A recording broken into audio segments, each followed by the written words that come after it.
Hi, and welcome to Books and Booze with the Opinionate Lushes. And today we have Tina Gallagher. Hi, Tina. Hi, Tina.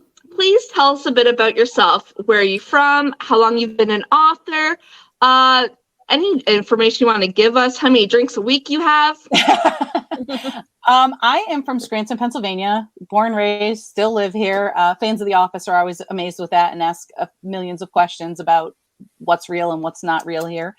I've been writing, I think as most authors will say, I've been writing forever. I was first published traditionally in 2007, and I published 6 books traditionally with a small press. And then I wasn't really making a lot of money on it and kind of was like, well, I'm taking a break. And then the whole indie thing came about. I started learning more about indie publishing, and I published the first book of my Carolina Wave series. It'll be 5 years in November. It was November of 2018. I published that book, and I've been publishing ever since. In 2020, I was let go from my corporate job because of COVID cutbacks, and I've been writing full-time ever since. I got out. That's like the dream. It was like the dream. It was like it's shoved out of, they let me go, and I was like, yes, because that's what I was working towards anyway. Yeah, that's wonderful. To get out of there. So so I've been writing full time ever since May of 2020. It's my dream too. I know it's like the whole writing thing. I'm like, I pause, like things get in the way, like doctor's appointments and stuff, and then I get frazzled, and then it's on the back burner, and then next month I'll do it for a week, and then shit keeps happening. Yeah, so. shit does happen, and it really stinks. Because like when I first got let go from my job, I was like a maniac because I was like, I have to make this work. And I wrote and wrote and wrote. I think I had 2 books published when I got let go, and within the next year, I published 6 more books. Like I wrote and wrote. In those 6 months, wow. I wrote and wrote and wrote, and then I burned myself out, and then couldn't write, and that's a whole other topic. Yeah. Burnout is real. Burnout is a real thing, yeah. You want to tell us a little bit about your book? The book I'm reading from today is called Thick Girls Pole. I started doing pole dance fitness back in probably 2018. The pandemic screws me up. I'm trying to think because they were close. The pandemic screws me up. So I want to say real time, okay? Yeah, it is. It's like weird. And I'll tell you, I've always been a bigger person. I was like I just always a bigger person, and kind of always had that, the whole body, stigma thing going on. And I'll tell you, I joined, I started doing pole dance fitness, and I just fell in love with it. And I fell in love with the community and the women at my studio, who most of them are like 20 years younger than me. I'm like the old lady in the studio. They're, a couple of them are my kids' age, and, they are just so accepting. And so like, you walk into class, like you have to wear shorts and like a tank top, and at least, and I was like wearing as much as I could. And then like by the time the pandemic came, I'm walking around in like the little bralette and the little pole shorts and stuff. So anyway, I wrote, I started doing that, and I really wanted to write a series of books about like the positivity thing, body positivity thing in the community of the pole dance fitness community. So that's where Thick Girls Pole came from. And the character, the heroine is, she's a plus size girl, curvy girl, and it's kind of always affected her relationships, and that the guys were always trying to change her, and she always had that little bit of wanting to change herself. And she had started doing pole dance as well, and was now an instructor at the studio. So she kind of had that licked, that body positivity thing, but she hadn't found a guy who had caught up with her yet with that until Yeah, this seems to be a problem in squishier girl community. Fun fact, I actually have a pole. It's not up, but I had a pole for years, and I actually couldn't get into it. Not because I didn't want to, like I wanted to, obviously, but I didn't go like for the instructing, like, which I should have. Yeah. I just tried to do it at home, and that was where I failed because, I just attempted to do it by myself, and that you need that community, I think. You need, it's like yoga. I feel like you need the community, and you need, I mean, I got a pole in, after the pandemic, I got a pole, and it is different, because of course I do what I want to do. I do what I want to do. So I just, there's a whole slew of stuff that when I do go to class, it's awful because I haven't done it in a couple of years, and so it's like. But when I'm on my pole, I do what I want to do. But it's great. Yeah, take a class if you can. It's a great community. I would love that. I think I'm going to do that one of these days, just because. Yeah, absolutely. I'll be out of breath. Yeah. I don't care. Let me just tell you right now. I started pole dance when I was, I want to say 47 going on 48. So again, I'm like the old lady of the studio, and like I was dying, and I thank God I'm the kind of person who's like, I'm going to do this because I liked it and I enjoyed it, and I was looking for some kind of, because I had done it all. I'd done yoga, I did CrossFit, tore a labrum in my hip doing CrossFit. I was trying to find some kind of exercise that I enjoyed, and I enjoyed the pole dance, so I was determined to tackle it. And again, if it was a different kind of community, I probably would have quit. Like if I felt any kind of like, if I was uncomfortable at all, I was going to say uncomfortableness, like that would have been bad, right? But if I was uncomfortable at all, I would have been, like quitting. But they really made me feel so comfortable, and I just kept going back, and I was determined to do it. But it's hard. It's a hard workout. I mean, it's, people like, somebody said to me, because I call these books, this book, as the second one is not done yet, I call this book a sports romance. And, one of my friends was like, well, I really don't think it's a sport. I'm like, well, try doing it. Damn right it is. Yeah. Try to climb that pole. It took me 3 months to climb that pole. Yeah. Let's see other athletes attempt it. And I bet they couldn't, to be honest. Yeah, like, a lot of them, yeah. It's funny because guys, like we had a few guys at the studio, and because at the one studio I went to, they had a jujitsu or some kind of martial arts there. So there were guys. So some of them would come to class, and every once in a while. And the guys were different because obviously they have all that upper body strength. So there's a whole slew of crap that they could do just automatically that we can't do. But then there's all the other stuff that they're like, how are you doing? Like, because it's kind of like yoga where it looks easy. People make it. I don't make it look easy. I look like I'm dying. But like, the people that I take with some, like the instructors, they look like they're floating up the pole. I'm like, but it's a good workout. Oh, that's fantastic. We'll have to do that one day. Sonia, drink words. All right. So the drink words that Tina gave to us. Provided us. Yes. Yes. We got sex, we got pole, and we got sister. So remember. Awesome. Put them in your brain there.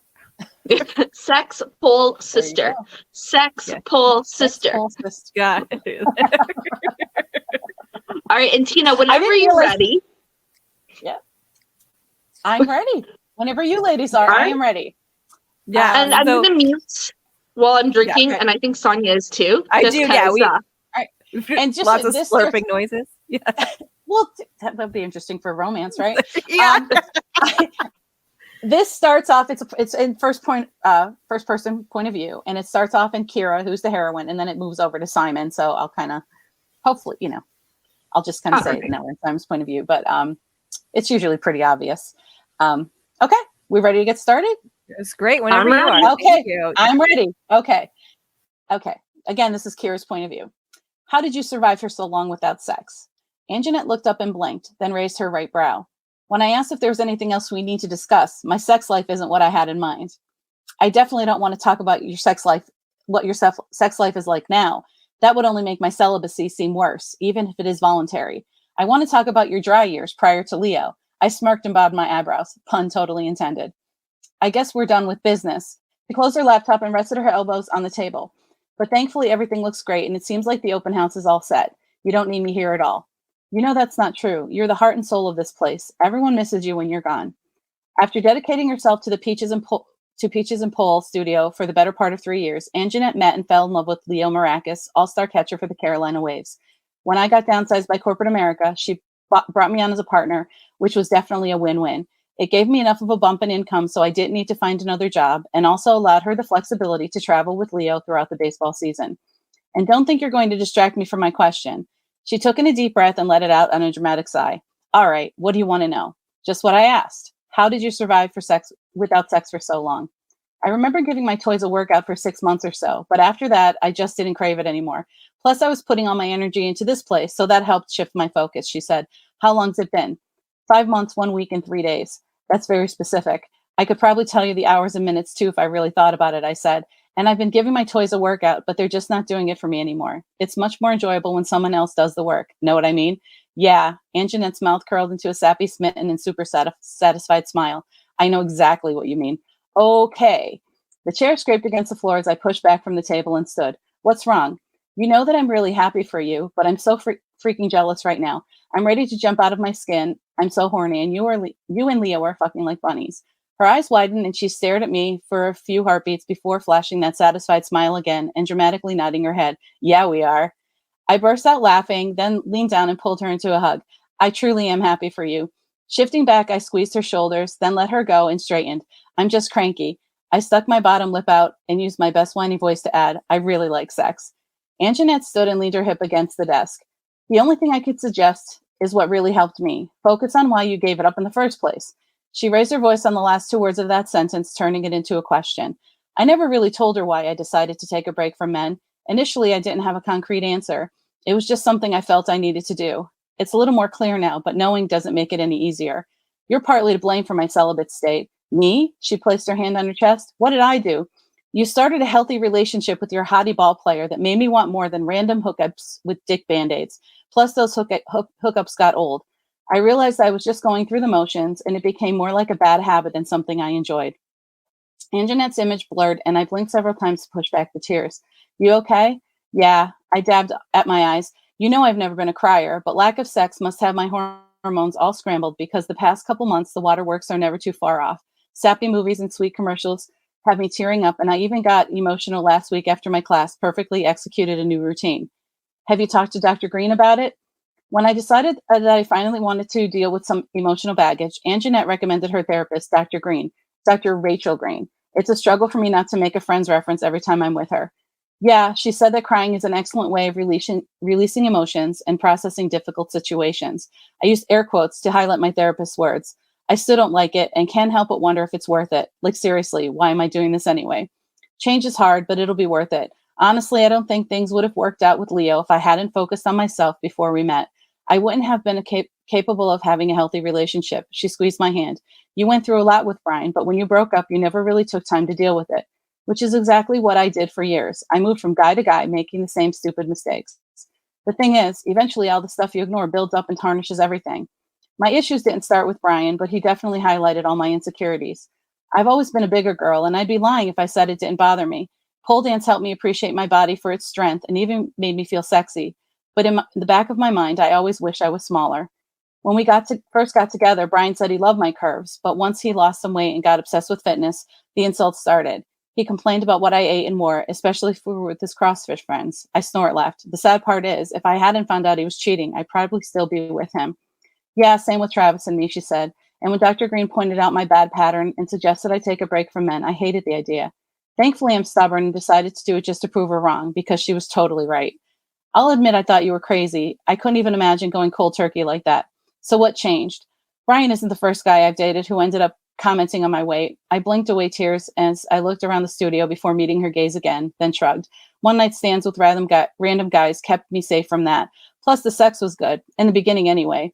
I just went through the motions with the last few, but that's not how I want to live my life going forward. I want to spend it with someone who loves me for me and doesn't care about the size of my body. She pushed away from the table and pulled me into a hug. I'm so happy you decided to make a change. Releasing me, she added, you're beautiful inside and out, and someday you'll meet a man who recognizes that and will treat you like the goddess you are. Say that louder for the universe to hear. Now we move to Simon's point of view. My phone buzzed and I cringed when I saw my sister's face pop up on the screen. I thought about ignoring the call, but that would only delay the inevitable. How's my favorite sister today? I'm your only sister, and I'm pissed, she said, then added, at you, as if there was any question. No use pretending I don't know what she's talking about. Shannon, I took Andy out to dinner, then dropped her off at the hotel. I don't know what else you expected to happen. Expected you to give the date a chance, since she said you barely spoke, and when you did, you gave 1 or 2 word answers. I did give it a chance, I said, by sitting there silent and just nodding like an idiot. I closed my laptop and shifted forward to set it on the coffee table. Resting my elbows on my knees, I told her my side of the story. I got a few words in at the beginning, but once I asked about her job, she barely stopped talking to breathe. So instead of interrupting, I just listened and nodded. It couldn't have been that bad. Do you want me to tell you about the designers she's worked at, items of clothing she's worn, and which makeup she prefers? That question was met with silence, so I'm guessing Shannon has experienced similar conversations with Andy. But since she's being quiet, I figured I'd drive my point home. I could also tell you which photographers are her favorite, although by that point I was only half listening, so I won't be as detailed. I heard a long sigh and sat back waiting for my sister to speak. Did you like her at all? I didn't dislike her, but she's not someone I'd want to date. Just because of the talking? Honestly, we don't have anything in common. Okay, no, Andy, she said, but I do have someone else in mind that I think you'll connect with better. My sister is a makeup artist for some of the most prestigious photographers in Manhattan, so she has a never-ending supply of beautiful women at her disposal. I appreciate the thought, but I'm good. Besides, people will start avoiding you if they think you're going to hit them up to go on a date with your nerdy brother. My friends think you're adorable and would jump at the chance to date you. I seriously doubt that. Why not? Nerds are in, you know, she added with a chuckle. Penny and Leonard end up together on The Big Bang Theory, but chances are they'd crash and burn in the real world. There are exceptions, of course, like my parents, but my experience has taught me that my sister's friends and I just aren't a good fit. We're too different. Your friends are like you. None of them would be content doing the low-key things I enjoy, and I definitely don't fit into their world. Relationships are about compromise. Look at mom and dad. They're as opposite as can be and still make it work. Mom and dad are the exception, I said. And besides having nothing in common with your friends, I live in Scranton, and they're either in Manhattan or travel all the time. Andy's photo shoot in the Poconos is the only reason we managed to go out. I have friends closer to Scranton. I took off my glasses and rubbed my eyes. Shannon, please find another project. You and Zoe broke up almost 2 years ago, and aside from the women I've set you up with, you haven't had a date. And I'm okay with that. Simon, you're a great guy with a lot to offer. I know you'd like to be in a relationship. You just need to meet the right girl. That's not going to happen if you're hiding at mom and dad's playing video games with Andrew and Archer. My sister and I may be twins, but we're total opposites in looks, interests, and lifestyle. Where she's like our outgoing popular father, I take after our more reserved mother. Shannon has made it her life's mission to get me out from behind my computer and make sure I don't end up living in our parents' basement. You know I only moved back home because mom and dad took off on their tour of the country. Once they come back, I'll get my own place. After Zoe and I broke up, I moved into a studio apartment because it was fully furnished and available, but ended up living there longer than I should have. My lease was up, so when mom and dad bought an RV and planned their epic journey, I decided to move back home. Staying here would give me time to find something new and would also make keeping an eye on their house easier.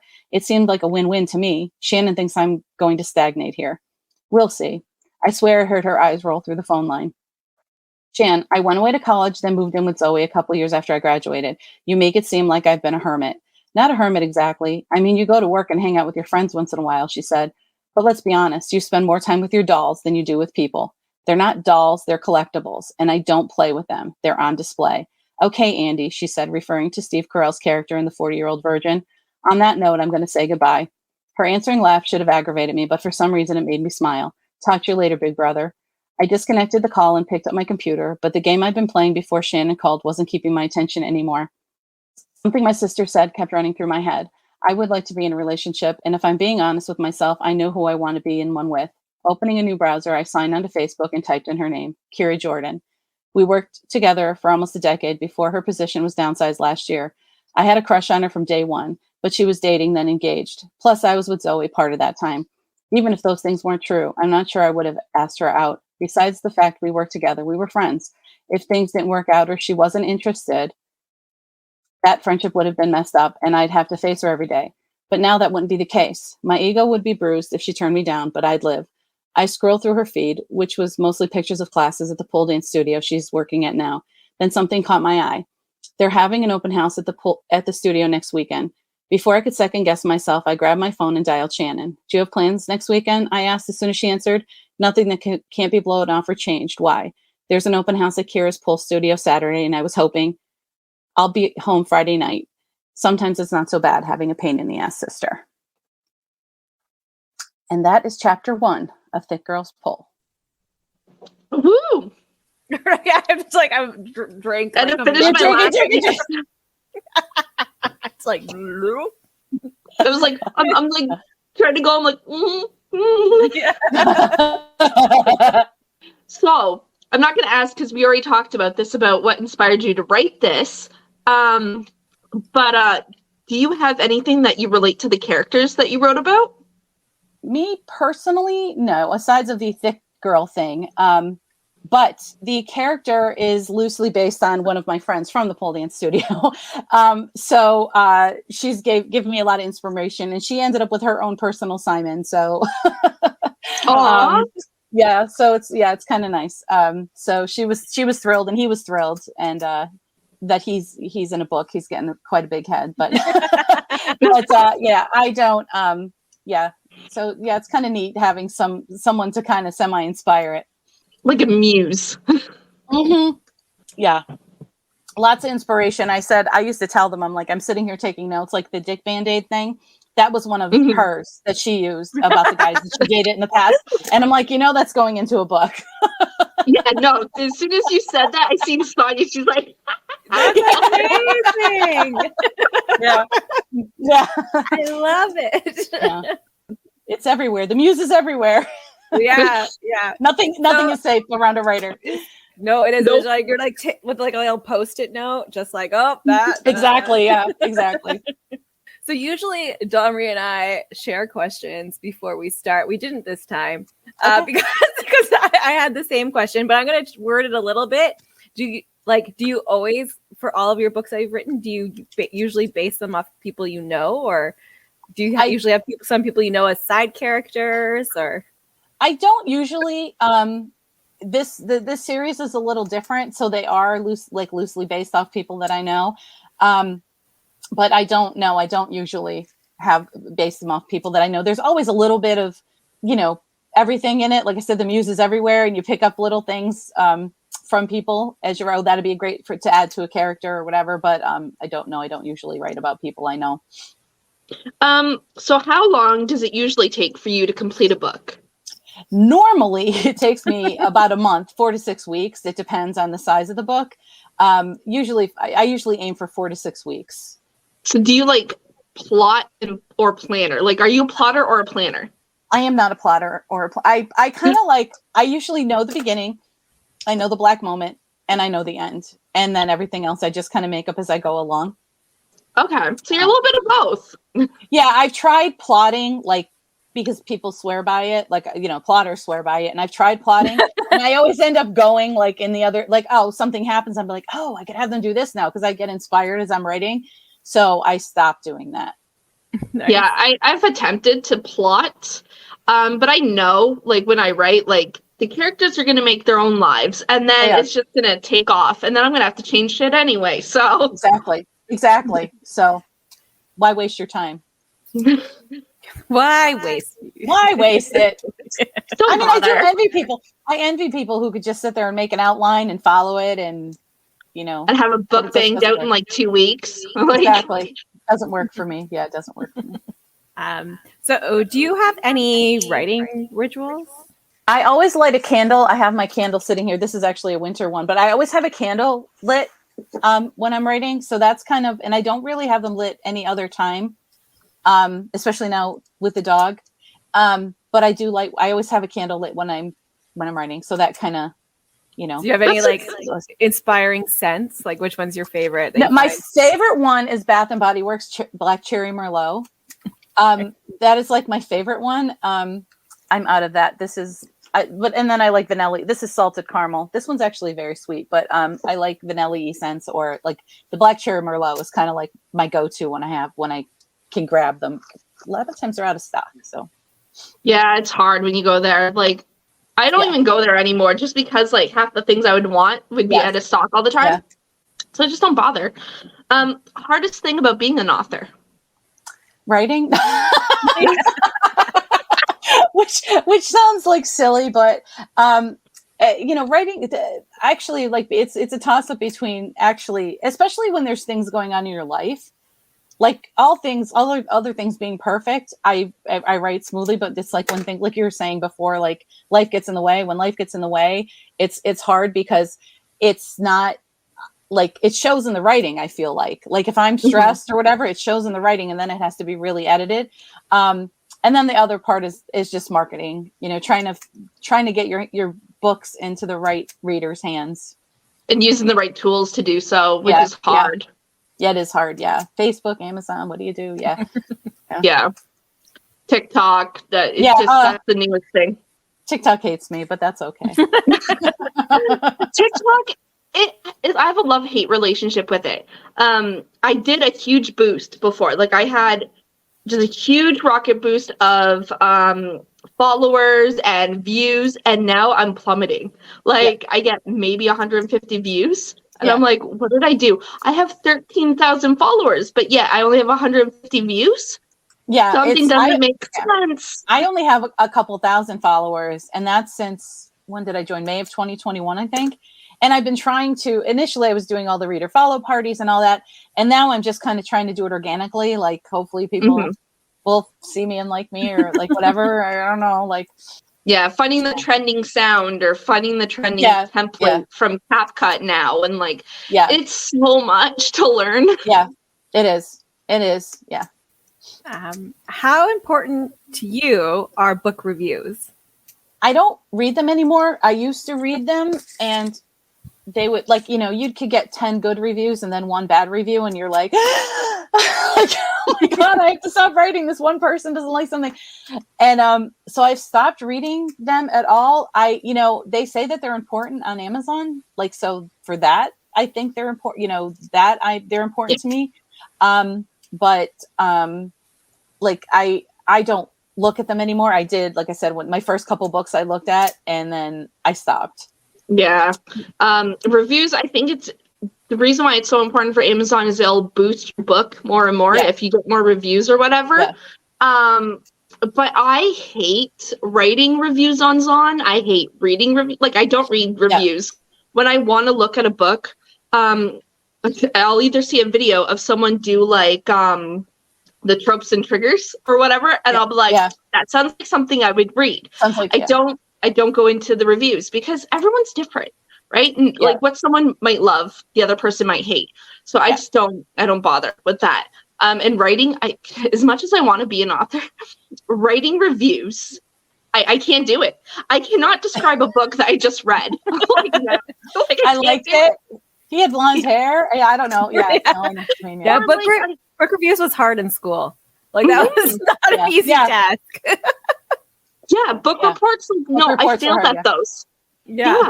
And like, you see like 10 like reviews above you, and you're trying not to copy and sound exactly like them.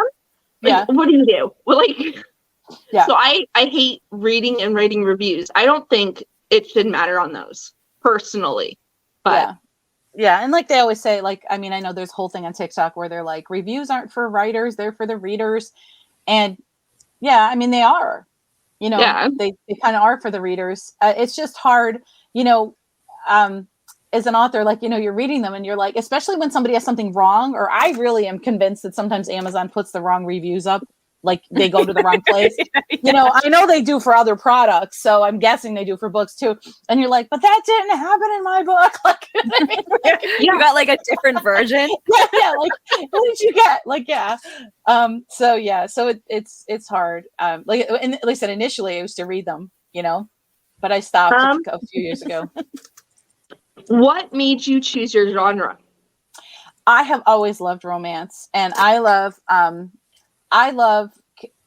would say I don't have the patience to do the research for historical romance, and I don't have the imagination to do like paranormal or sci-fi romance. So like contemporary romance, like, is it for me? It's kind of easier. I have a world built, and so contemporary romance it is. And I love baseball. I played baseball. I played softball. My son played baseball through college. And so I love baseball and I know baseball. So like writing baseball romances just seemed kind of a no-brainer. Yeah. I love the baseball pants. Like... Yeah. I mean, come on, seriously, So that's just porn on its own, man. You don't even need to write anything. You just say like a whole guy in pants. Yeah. Baseball is done. That's all you can do. Describe the dude in his pants, and your novel is written. That's it. Exactly. Yeah. So he bent over, grabbed the ball, bam, you got bestseller. You're like, whoo, yeah. There he is. Woo. Yeah. Out of all of the books you've written, which one is your favorite? I say it's so funny because I actually signed this book. My favorite book is the second book in the Carolina Wave series. It's titled Waste of Handsome. And Jack is my favorite character. And I always write, I signed the book, Jack is my favorite. Don't tell the other guys. Jack is my favorite character. And I think it's because he has, he's a, like kind of a grumpy, cocky guy, but that's not what he really is. He's got like mommy issues. His mom died when he was young, and like you find out more about him. So I think he's like a misunderstood soul, and he ends up being a really good guy. And so I think that's why I like that one. But that's just my favorite. But that's a book that I had a really hard time finishing. So it's really funny that I love it, but it's my favorite book, and he's my favorite hero. That's great. Aw. What advice would you give to inspiring other authors? With writing or publishing or just anything in general? What advice would you give I just keep going. I mean, like I said, I'm a very stubborn person, but I know there are some people who kind of do it and like dip their toe in, and then they're like, oh, like I put a book on Amazon and it didn't sell, or like whatever. Just you have to be persistent. Just keep moving forward. I actually have a tattooed on my arm. This was my tattoo I got when I got let go from corporate America. It says keep moving forward. There's a plume. I'm like kind of see with the cameras because just keep moving forward, but just keep going, keep moving forward, and just keep at it. And the author community, the indie author community especially, is so sharing and so willing to help you out and give information and help, with figure out what's wrong or what you might be doing wrong or what you can need help with. That like the help is out there. Just reach out and and do it and just keep moving forward. I honestly love the book communities. Yeah. Like they are so like supportive in everything. Like I just love it. I can't even I know I mentioned to you, like my husband passed away last week, and the author community has been amazing. I can't even like say how amazing they've been. And some, bigger authors, I say it's nice to have friends in high places. Like some bigger authors have been like putting my books in their Facebook groups and in their newsletters. And, I made more 2 days ago than I made all last month. Like my royalty, like I sold more books 2 days ago than I did all last month. And it's incredible. It's absolutely incredible how supportive they are and how they kind of band around each other and really help each other. And, if you have a problem, you just go into a group and 100 people will pop in with a suggestion of who to do or a contact to help you out, with all the Amazon with their accounts being shut down and everything. Like, people are just like, it's amazing. Yeah, I agree. Even as a reader, like, cause I'm not yet an author, but even as a reader, it's super supportive and inclusive. I love it. Yeah, I do too. You are an author. You have the coffee table style. Yeah. Yes. Okay. I co-wrote with Sonia a parenting book, but I mean, my own romance novel that I have going on, it's a work in progress. It's a lot. If you're writing, you're an author. I mean, if you're writing, you're pre-published, but you're an author. So exactly. We try to tell her that all the time because she's just like her own worst, like negative Nancy. I am. Imposter syndrome is a thing, and it's really funny because, like, I don't want to be like. I mean, I was at the Ning conference last year, and I was sitting there talking with like Lucy Score and Claire Kingsley, who are like, goddesses in the romance world, right? Yeah. And we're having lunch, and I'm like, because I think Claire had just put out a book, and I'm like, do you ever get over that, like hitting like publish on Amazon and like wanting to cover your face and like roll up in a ball in bed and be like, oh my God, I hate you. They're like, no.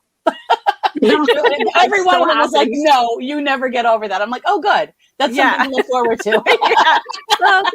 Yeah, good. When I'm like at your level, that's good to know that I'm still going to be like panicking. To be anxiety ridden always. Like, thank you. It probably, I didn't ask this because it probably actually gets worse because there's a level of expectation, really, right? Yeah, right. Yeah. Like, because if your one novel hit so many sales, you expect that for the next one. Exactly. And if I, if I put a book out that's a dud, the 10 people who read it, it's no big deal. But if they put a book out that somebody doesn't like, or, it's like millions of people that don't like right. it. Right. So it probably actually gets worse. But yeah, imposter syndrome is a real thing. And I don't know that it ever goes away. Yeah, I'm bad for it. I'm just like, I don't know if I can do this, but I mean, I'm still trying. You can. Yeah. You can do it. On the topic of writing horrible books, Domary, you. what do you think makes a good story? Like what like is the recipe to a really good story? I think it's all about the characters. Like I like likable characters. And I'm not a really, like me personally, I don't like a lot of angsty stuff. I mean, obviously it's romance. There could be like there's got to be a little push and pull, a little angst. Yeah. But like I always tell my friends I'm a very shallow person. Like I don't want to go to the movies and cry. I don't want to sit here and read a book and cry. Like life is sad enough. Sometimes like I just want to read a book and I want to feel better after I read it. I want to be happy after I read it. So I just like I like when I can relate to the characters, and that doesn't necessarily mean that they're like me, like, you know, but it's like, I just want to have like a likable character, somebody that I'd want to be friends with, I guess. So for me, it's all about the characters. Have you ever met another famous author? Yeah, actually I was, I had a fangirl moment. I was at the Self-Publishing Formula show last year in London, the conference last June. And E.L. James showed up just at the after party. And so here's a little fangirl moment for you, because I was on like Clubhouse, like in the mornings, there's the indie author Clubhouse room, the coffee chat, they call it. And I was doing that for a couple of years. And she's in like that room. She's pretty active in that room. And then they had like that room. They used to have like little break offs. Sometimes on a Friday afternoon, they just pop up and be like, oh, hey, we're chatting at noon, whatever time it is here. And I'd go on. And so I'm at that. She wasn't at the conference. She was just there. Somebody that she's friends with was at the conference. So we're at this after party, and I come walking out of the building, and they're standing outside and they're in a circle, and somebody moves, and there's E.L. James. Erica James is standing there, and she looks at me and she says, Tina, how are you doing? And I was like, that's amazing. I know, you know, but like I tried to like tell them, like, oh my God, and she gave me a hug. So I calmed myself while she was hugging me. And then like we were all standing there talking, and somebody was like making a huge deal over her, like over on the other side, like looking and like whispering and like pointing. And she looks at me and she's like, I'm literally just a person. And I'm like, yeah, but you've done a few big things, and you know, you're pretty much the person at this point, like with romance or whatever. So that was my big and I met James Patterson one time at Book Expo America, but he wasn't he was meeting James Patterson's a good one too. I was in the Starbucks line with him, so you're like, hey. I'm like, well, I was just like, I said to my friend, I'm like, is that James Patterson in the Starbucks line? Like, shouldn't he have somebody to do that for him? Right. Like, I don't know, like, right? And so then we were like, yeah, there he was. But anyway, Yeah, what's the point of writing if your end goal isn't to get a Starbucks guy? Exactly. I want a Starbucks pitch. Like, go get me my Starbucks. Yeah. Like, and I don't even drink coffee. Barista. Yeah. Like, I don't even want someone to go. I want to own my own Starbucks and my own personal barista. Yeah. I don't even drink coffee, so it's like I would have they'd have to get creative with the creative drinks, the fancy drinks. But all the pumps. Mm-hmm. Yeah. All the secret menu flavors and stuff. The secret menu flavors, yeah. I want my own flavor. Yeah. Yeah. I want my own drink. Yeah. I want to be so good at writing that they make a flavor. They make a flavor about me. Yes. Sonia, do you have any more questions? No, that is the ones I prepared. Okay. And I think I asked more than enough. Do you want to tell everybody where to find you, and if you have any signings coming up? Or I am on Amazon. All my books are in Kindle Unlimited, so you can find me on Amazon at Tina Gallagher. My website, as you can see scrolling down, if you're watching, is tinagallagherbooks.com. I am on the TikTok and Instagram and Facebook as Tina Gallagher author. I do have a book signing coming up on, let me look at the calendar, because it is, I believe, I keep saying different, like it's April 29th and 30th at the, what winery is it? Oh my goodness. Oh, it's at a winery. It's at a winery where I would want to be. It's in Columbia, New Jersey. Let me find it in my thing. No rush. At the Brook, it is at the April 29th and 30th from 12 to 4 both days, each day.